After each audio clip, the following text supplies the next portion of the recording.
mi título es Ore al Señor. En lugar de decirte cómo hacerlo, o compartir este es el mejor método, o tal vez aconsejarte que es lo correcto. Voy a usar un ejemplo personal de mi educación de mis padres Tony y Sharon Domínguez. Al crecer en la Iglesia de Dios, mis padres enseñaron a orar a mis dos hermanos mayores, Mark Anthony y Derrick Sean. Nos dijeron que habláramos con Dios con respeto pero que le pidiéramos cualquier cosa que necesitáramos. Mis simples pedidos, por una mente infantil, era pedir más helado o mi equipo favorito para ganar un juego. Pequeñas cosas, pero cuando era niño, pensaba como un niño y hablaba como uno, eso eventualmente se desarrolló a medida que maduraba. Hoy espero discutir en nuestra comunicación con Dios, a medida que maduramos, crecemos y nos desarrollamos lo que entendemos acerca de la oración misma. Es comunicación directa, se nos ordena orar sin cesar. Ahora tengo una historia sobre el pastor Chuck Smith porque está fuera del estado en Tennessee, así que puedo hablar de él sin trabas. El pastor Chuck Smith y yo conducíamos juntos hasta Vero Beach para buscar un posible lugar de reunión. Chuck habló, yo respondí. Chuck me preguntó algo que respondí. Estuvimos así durante 2 horas de ida desde Deerfield Beach a Vero Beach. Pero los hombres se comunican de esta manera, simple y para transmitir información, efectuar el cambio de algo, o para solucionar un asunto o problema. Así es como los hombres se hablan arquetípicamente entre sí para resolver problemas o resolver problemas, con casi cualquier cosa. Mujeres. Son diferente. Muy diferente. Cuando las mujeres se comunican entre sí, comparten ideas, comparten pensamientos, sus pasiones, sus miedos, literalmente se comparten entre sí. Por lo tanto, la pregunta impagable es: ¿quiere nuestro Dios y Padre que nos comuniquemos con Él como hombres o como mujeres? No te voy a responder eso, pero juntos veremos un gran ejemplo bíblico. Recuerde que el título de este mensaje es Ore por el Eterno. Números 27, 5-11. Entonces Moisés llevó su caso ante el Señor, 6 y el Señor le respondió. 7. Las hijas de Zelofejad hablan bien. Ciertamente debes darles bienes como herencia entre los hermanos de su padre y transferirles la herencia de su padre. 8. Además, les dirás a los israelitas, si un hombre muere y no deja hijo, transferirá su herencia a su hija. 9. Si no tiene hija, da su heredad a sus hermanos. 10. Si no tiene hermanos, da su heredad a los hermanos de su padre. 11. Y si su padre no tuviere hermanos, dará su heredad al pariente más próximo de su clan, para que tome posesión de ella. Esta será una ordenanza legal para los israelitas, como el Señor lo ha mandado a Moisés.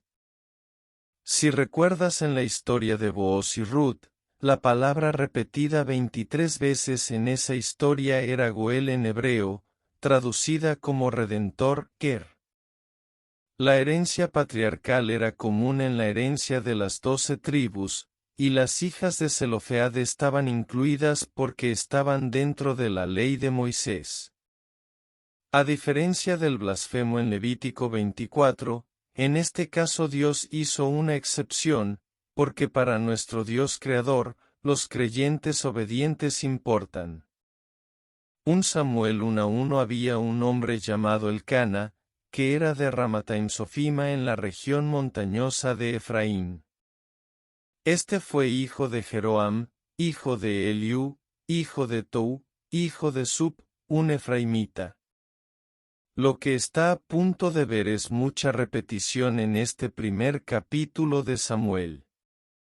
Los nombres están duplicados, así que como vamos a ver el área del monte Efraín, será importante para el fondo. Entiende que Jebús eventualmente se convertirá en Jerusalén después de que el rey David la conquiste en el 7º año de su reinado. Pero el arca del pacto estaba en Silo, que está en el territorio de Efraín. A medida que nos adentramos en la historia de Samuel, un levita alineado con los coatitas que tienen varios salmos en la Biblia. Josué 17, 3-4 Pero Zelofead hijo de Hege, hijo de Galaad, hijo de Maquir, hijo de Manasés, no tuvo hijos, sino solo hijas. Estos son los nombres de sus hijas: Mala, Noa, Jogla, Milca y Tese. 4 Ellos se acercaron al sacerdote Eleazar, a Josué hijo de Nani y a los líderes, y dijeron: El Señor ordenó a Moisés que nos diera una heredad entre nuestros hermanos. Josué 17:5 Así, 10 partes recayeron sobre Manasés, además de la tierra de Galaad y Basán al otro lado del Jordán, 6 porque las hijas de Manasés recibieron una herencia entre sus hijos. Y la tierra de Galaad perteneció al resto de los hijos de Manasés. Josué 17:15 Josué les respondió: Si tenéis tanto pueblo que la región montañosa de Efraín os queda pequeña, id al bosque y despejaos un terreno en la tierra de los fereceos y de los refaitas. Ahora vamos a ver las ciudades de refugio. ¿Quién de aquí piensa que las ciudades de refugio son importantes? Sí lo son. Josué 20:1-6 Entonces el Señor dijo a Josué: Di a los israelitas que designen las ciudades de refugio, como te instruí por medio de Moisés. 3 Para que huya allí cualquiera que mate a otro sin querer o por accidente. Estos serán vuestro refugio del vengador de la sangre. 4 Cuando alguien huya a una de estas ciudades, se para a la entrada de la puerta de la ciudad y declara su caso delante de sus ancianos, lo llevarán a la ciudad y le darán un lugar para que habite entre ellos. 5 Ahora bien, si el vengador de la sangre lo persigue, no deben entregar en su mano al homicida, porque ese hombre mató a su prójimo por accidente sin malicia previa. 6 Se quedará en esa ciudad hasta que sea juzgado ante la asamblea y hasta la muerte del sumo sacerdote que esté en funciones en ese momento. Entonces el homicida podrá volver a su propia casa en la ciudad de donde huyó.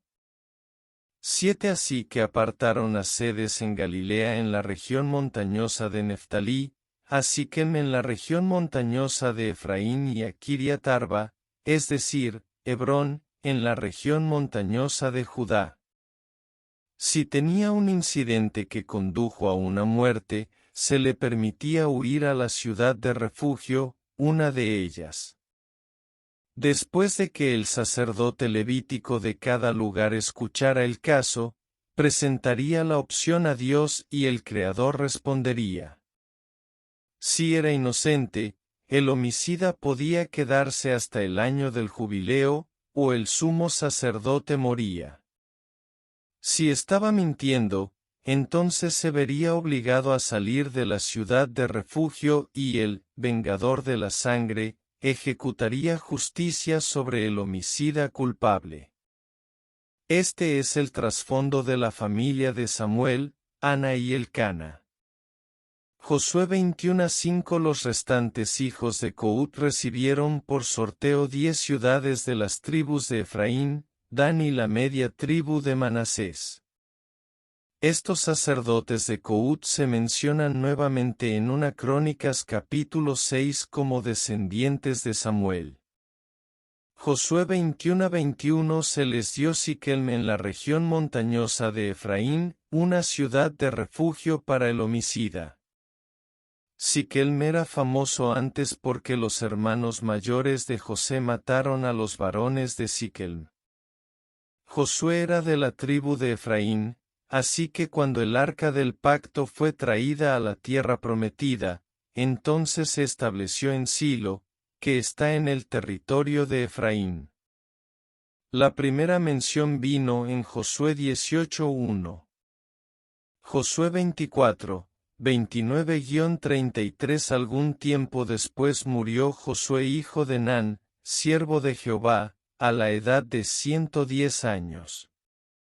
30 Y lo sepultaron en la tierra de su heredad, en Timnat Serad en la región montañosa de Efraín, al norte del monte Gaz.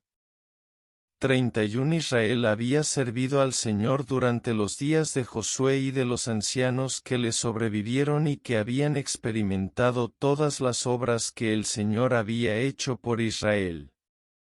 32 Y los huesos de José, que los hijos de Israel habían sacado de Egipto, fueron enterrados en Siquem en la parcela de tierra que Jacob había comprado de los hijos de Hamer, el padre de Siquem, por 100 piezas de plata. Así que se convirtió en una herencia para los descendientes de José. 33 Murió también Eleazar hijo de Aarón, y lo sepultaron en Gibea, que había sido dada a su hijo Faíns en el monte de Efraín. Si recuerdas, el padre de José, Jacob, fue enterrado en Hebrón, que está en Judea. Cuando Raquel murió al dar a luz, fue enterrada en Kiriat Arba, que se mencionó anteriormente como uno de los lugares para una ciudad de refugio. Esta es la configuración para Josué en el monte Efraín a medida que llegamos lentamente a 1 Samuel. Ahora las últimas dos historias introductorias. En Jueces 17-18 un hombre llamado Micayau le roba dinero a su madre, ella maldice al ladrón, sin saber que es su hijo.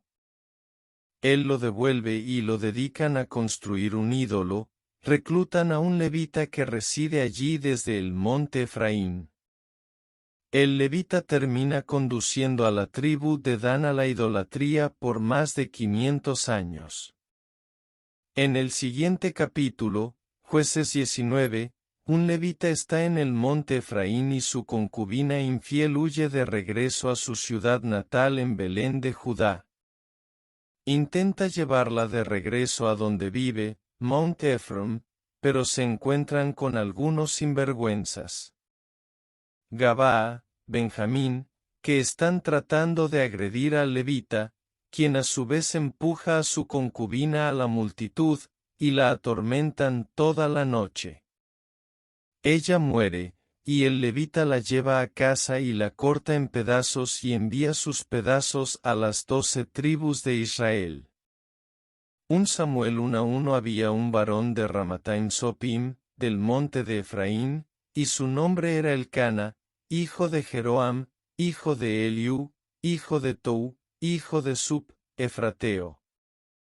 El nombre J-Roam es una conjugación y dentro de su nombre está útero en hebreo que será mencionado nuevamente en los versículos 5 y 6. El Cana en hebreo es el igual a Dios, Cana igual a comprado o adquirido.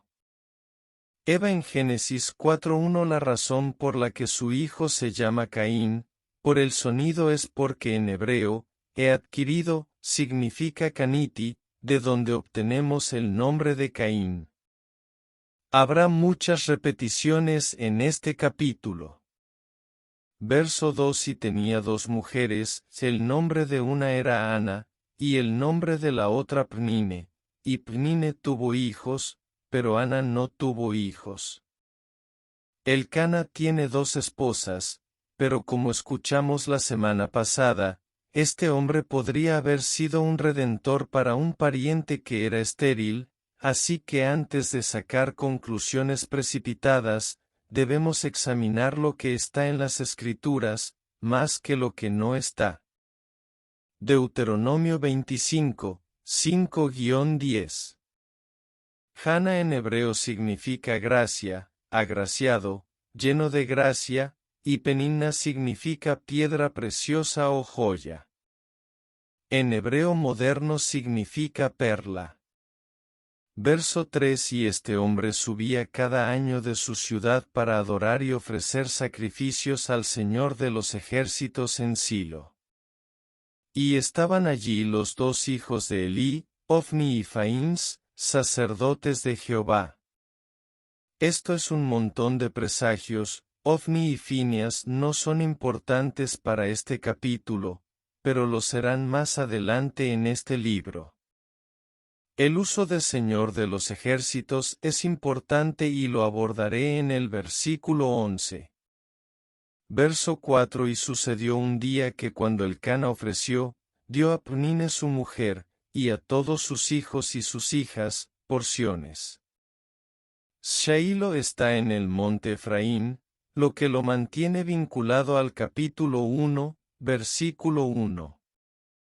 El comienzo en el versículo 4 es una expresión inocua en hebreo que solo se usa otras 2 veces en toda la Biblia.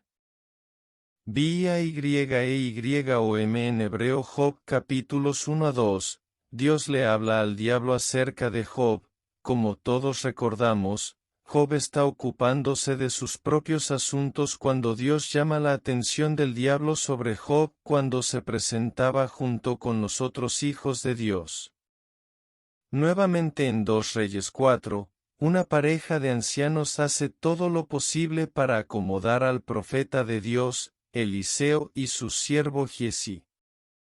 Entonces, en una conversación, Eliseo le pregunta a Giezi qué se debe hacer por la pareja y se recomienda un hijo, por lo que Eliseo ora y Dios le da un hijo. Ese niño crece y eventualmente muere, pero su fe hizo que Eliseo lo visitara y le pidiera a Dios directamente por la resurrección del niño. Poderosa historia. Verso 5: Pero a Ana le dio una porción digna, porque amaba a Ana, pero Jehová había cerrado su matriz. Porción digna o doble significa, una porción suficiente para 2 personas. Pero tristemente, y claramente más importante, está escrito que Elcana amaba, solo a Ana. Ahora bien, las porciones de carne que Elcana daba a los miembros de su familia eran de una ofrenda de acción de gracias o de paz.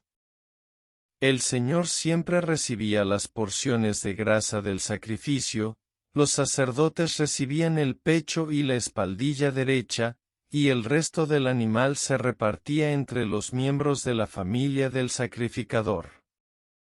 Verso 6: Y su rival se entristeció gravemente, porque le inquietaba, porque el Señor había cerrado su matriz. Esta palabra rival se usará más adelante en un discurso en el que David le está hablando a Saúl sin entender por qué Saúl está tratando de matarlo, ya que no está enojado o es un rival con Saúl, sino que es al revés. Y lo mismo para esta historia. Peninna es una rival de Jana, pero obviamente del texto no está claro que Jana desee algo nefasto contra nadie. No es bueno que un hombre muestre favoritismo a una esposa sobre otra. Podemos simpatizar con Peninna porque está herida y, por lo tanto, es más probable que actúe y trate de devolverle el daño, incluso si no es contra su esposo sino contra el objeto de sus afectos. Verso 7: Y como él lo hacía año tras año, cuando ella subía a la casa del Señor, así la irritaba, por tanto, lloró, y no comió. Ana es una mujer piadosa. O los hombres queremos encontrar una y aferrarnos a ella, o todas las damas aquí queremos ser o convertirnos en una. Una historia de la semana pasada como un gran ejemplo fue Ruth en su relación con Noemí y Booz más tarde. Verso 8: Entonces le dijo Elcana a su marido: Ana, ¿por qué lloras? ¿Y por qué no comes? ¿Y por qué está afligido tu corazón? ¿No soy yo mejor para ti que 10 hijos? Elcana está hablando desde un punto de vista distraído. Ve a su esposa a quien ama triste por razones desconocidas al no comprender su deseo de cumplir el propósito que cree que Dios tiene para ella. Ruth/Noemí lloró, Jesús lloró. Verso 9. Entonces Ana se levantó después de haber comido en Silo y después de haber bebido. Y el sacerdote Eli estaba sentado en un asiento junto a un poste del templo del Señor. Aunque no estaba de humor, el deseo de su esposo de que ella comiera estaba más en línea con su obediencia hacia él que con su tristeza. Shailo se menciona nuevamente para mantenernos siempre conscientes de dónde ocurre la historia. Verso 10. Y ella, con amargura de alma, oró a Jehová, y lloró, lloró. Este es un verbo doble que se encuentra en toda la Biblia, pero es más relevante para esta historia aquí. Entonces, el primer uso del doble verbo para los humanos fue en Génesis cuando Dios le ordena a Adán que el día que coma del árbol del conocimiento del bien y del mal, morirá, sí morirá. Mut-tamut en hebreo, se repite para advertir a la humanidad que no desobedezca a Dios. Es un verbo doble, en la Biblia Dios está tratando de llamar nuestra atención. Esta es la vida real, la gente está intentando y luchando, soportando y sufriendo, pero es lo que llamamos vida. Verso 11. E hizo voto, y dijo, Oh Señor de los ejércitos, si en verdad te dignares mirar la aflicción de tu sierva, y te acordares de mí, y no te olvidares de tu sierva, sino que dieres a tu sierva un hijo varón, entonces yo lo entregará a Jehová todos los días de su vida, y no pasará navaja sobre su cabeza. Hannah oró por el Eterno es el título. Hay mucho que desempacar aquí. Recuerde que Ruth cuando hablaba con Booz se refirió a sí misma como la sierva de Booz. Hannah está mostrando deferencia a Dios aquí en respeto y servidumbre. Oh Señor de los ejércitos es muy popular en toda la Biblia, y Hannah aquí es la primera humana en atribuir esta frase a Dios. Dios se llama a sí mismo este título cuando Josué confrontó a un hombre de pie con una espada desenvainada cuando los israelitas entraban a la tierra prometida. Josué preguntó si estaba con ellos o contra ellos. Dios simplemente dijo, no, que él era el capitán del ejército del Señor de los ejércitos. Después de esta oración de Ana a Dios, Malaquías, Zacarías, Ageo, Amós, Sofonías, Habacuc, Nahum, Oseas, Daniel, Isaías 60 veces, Jeremías 80 veces y su propio hijo Samuel usan esta frase Señor de los ejércitos.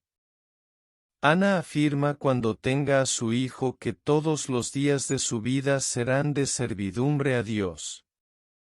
Esperar. Los levitas fueron sacerdotes de Dios desde los 25 años hasta los 50 y luego pasaron a tiempo parcial. Hannah está dedicando este niño, que ni siquiera ha recibido a Dios en toda su vida. Esto es por los siglos de los siglos, imagínate además, va a ser nazareo desde el vientre. Números capítulo 6 y Jueces 13 son esas referencias.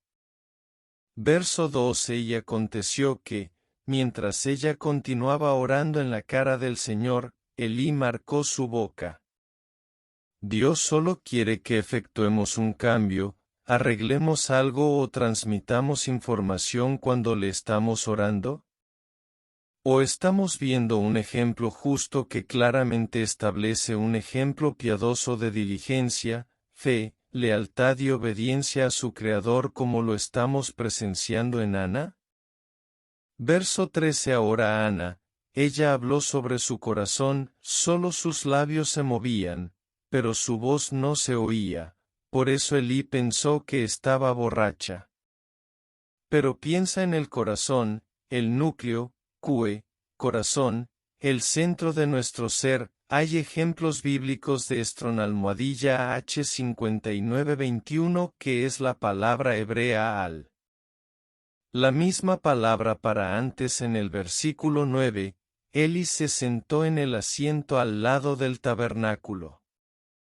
Éxodo 28 horas y 30 minutos y pondrás en el pectoral del juicio el Urim y el Tumim, y estarán sobre el corazón de Aarón, cuando entrare delante de Jehová, y llevará a Aarón el juicio de los hijos de Israel sobre su corazón delante de Jehová continuamente.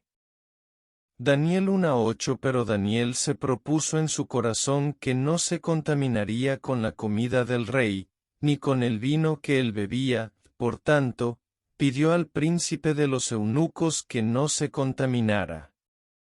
Y el mejor ejemplo que podríamos usar, es Dios mismo diciendo exactamente lo mismo. Génesis 8:21. Yahweh percibió el olor agradable. Yahweh dijo en su corazón, no volveré más a maldecir la tierra por causa del hombre, porque la intención del corazón del hombre es mala desde su juventud, ni volveré a herir todo lo que vive, como lo he hecho. Asterisco Estron almohadilla H3820 Génesis 27 horas y 41 minutos. Esaú guardaba rencor a Jacob por la bendición que su padre le había dado. Y Esaú dijo en su corazón, se acercan los días del luto por mi padre, entonces mataré a mi hermano Jacob. Ester 6:6. Entró Amán, y el rey le preguntó, ¿qué se debe hacer con el varón cuya honra desea el rey? Ahora Amán pensó en su corazón, ¿a quién se complacería el rey en honrar más que a mí? Salmo 14:1 dice el necio en su corazón, no hay Dios. Lo que vemos es que Dios dice que cuando oran por Él, se están exponiendo, revelando sus pensamientos, corazón y mente y pidiendo a Dios que intervenga en nuestro favor. Estamos siendo nosotros mismos con Dios, exponiéndonos y simplemente siendo quienes Él nos creó para ser. Dios conoce nuestras intenciones, nuestros motivos ocultos, Él sabe todo lo que hay que saber sobre nosotros. Necesitamos ser reales, con nuestro Dios. 1 Samuel 1 verso 14. Y Elí le dijo, ¿hasta cuándo estarás borracha? Aparta de ti tu vino. Este es el representante de Dios acusándola falsamente. En mi juventud me hubiera ofendido si alguien y mucho menos una persona con autoridad en la Iglesia de Dios me hubiera acusado de algo que no hice. Pero Hannah no está tomando represalias, no acusando, porque ella es espiritualmente madura y es una mujer piadosa. Verso 15. Y Ana respondió y dijo, no, Señor mío, soy una mujer de espíritu triste, no he bebido vino ni sidra, sino que he derramado mi alma delante de Jehová. Ana se preocupaba por las apariencias, y si recuerdas la semana pasada, Booz se preocupó por la reputación de Ruth cuando Noemí le aconsejó que fuera a la era y viera a que estaba dispuesto a comprometerse Booz. Pero aquí Hannah quiere que Eli sepa la verdad, que está sufriendo y afligida, pero que tiene fe en Dios.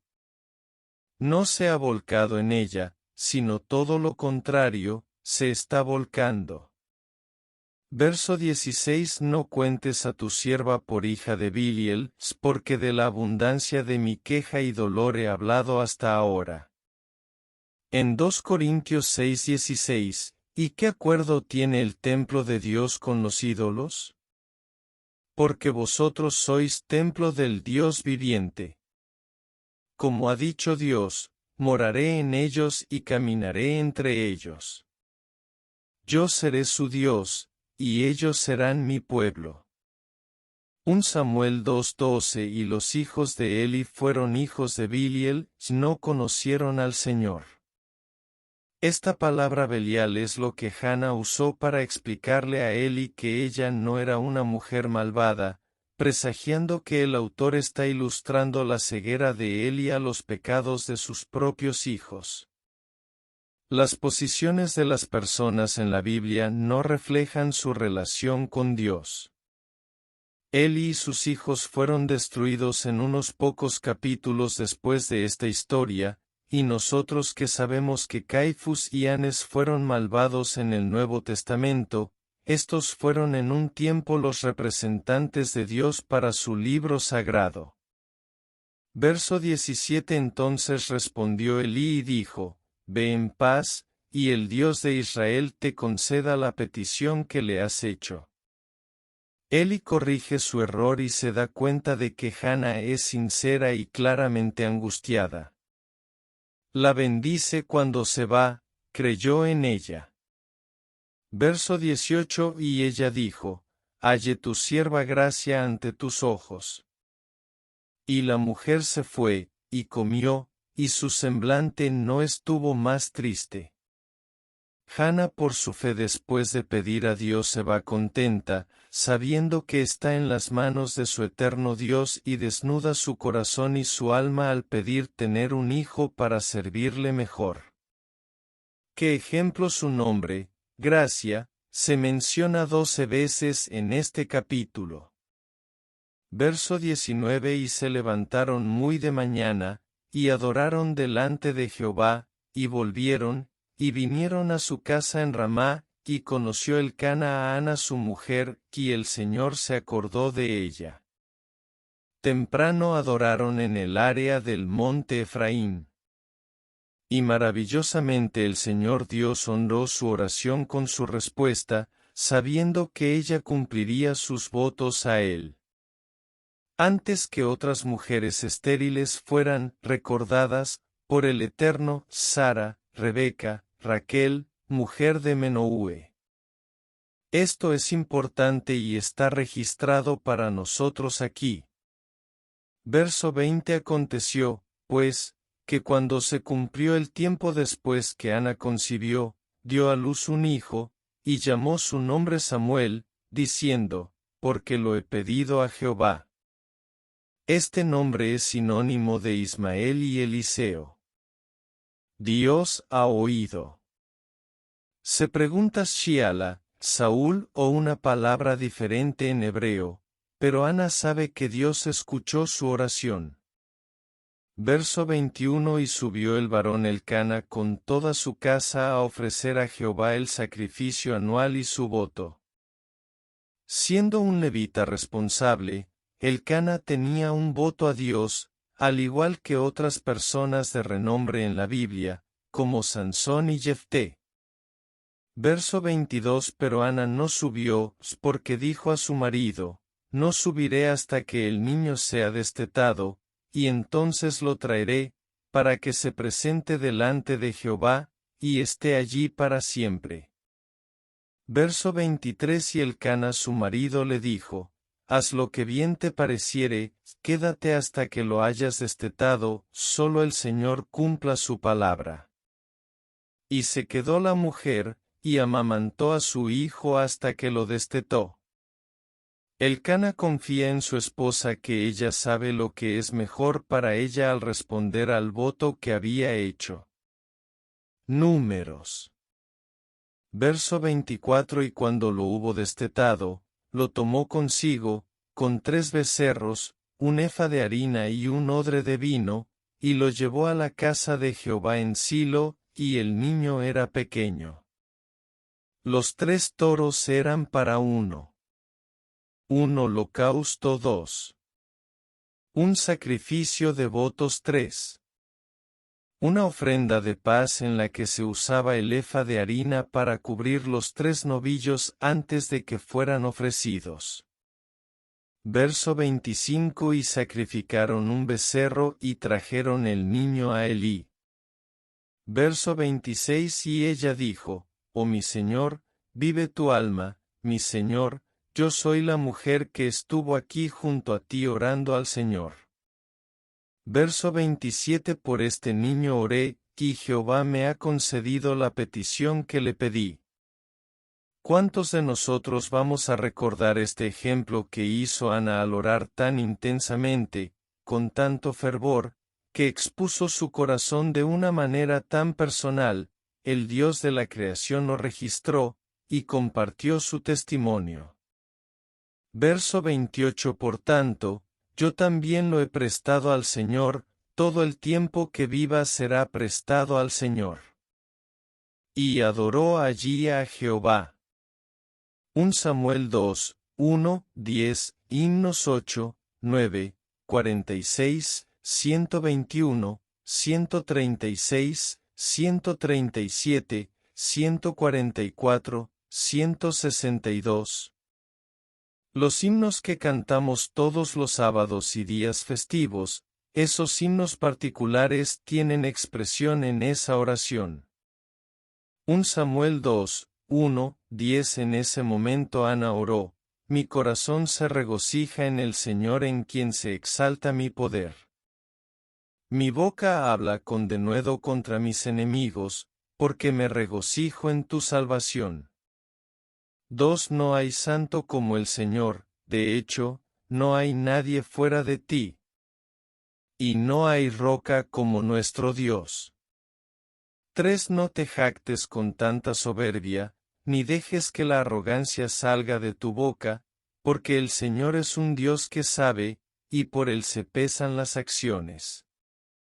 4 Los arcos de los poderosos se quebrantan, pero los débiles se fortalecen. 5 Los bien alimentados se alquilan por comida, pero los hambrientos ya no tienen hambre. La mujer estéril da a luz 7, pero la que tiene muchos hijos, languidece. 6 El Señor da muerte y da vida, hace descender al Seol y hace subir. 7 El Señor envía pobreza y riqueza, él humilla y él exalta. 8 Él levanta del polvo al pobre y saca del montón de ceniza al necesitado. Los sienta entre príncipes y les otorga un trono de honor. Porque de Jehová son los cimientos de la tierra, y sobre ellos ha asentado el mundo. 9 Él guarda los pasos de sus fieles, pero los impíos perecen en las tinieblas, porque por su propia fuerza nadie prevalecerá. 10 Los que se oponen al Señor serán quebrantados. Él tronará desde el cielo contra ellos. El Señor juzgará los confines de la tierra y dará poder a su rey. Exaltará el cuerno de su ungido. Elcana, ¿qué pensó Elcane de Hana al principio? Ella era una llorona por sus propias palabras. Penina, ¿qué pensaba Penina sobre Hana? Ella era una perdedora estéril que fue maldecida por Dios. Eli, ¿qué pensaba Eli de Hana? Ella era una borracha. Samuel, su hijo primogénito va a escribir unas palabras tan íntimas sobre Dios que no se han visto desde Moisés. Conclusión, 1 Pedro 5:7 Echando toda vuestra ansiedad sobre Él, porque Él se preocupa por ti. Oremos al eterno Dios, mientras maduramos, vencemos nuestros pecados, maduramos en la fe. Empezamos a ver la Biblia no solo como un libro sagrado, sino como una biografía de un ser santo y a través de la oración como Ana, construimos una relación con su autor.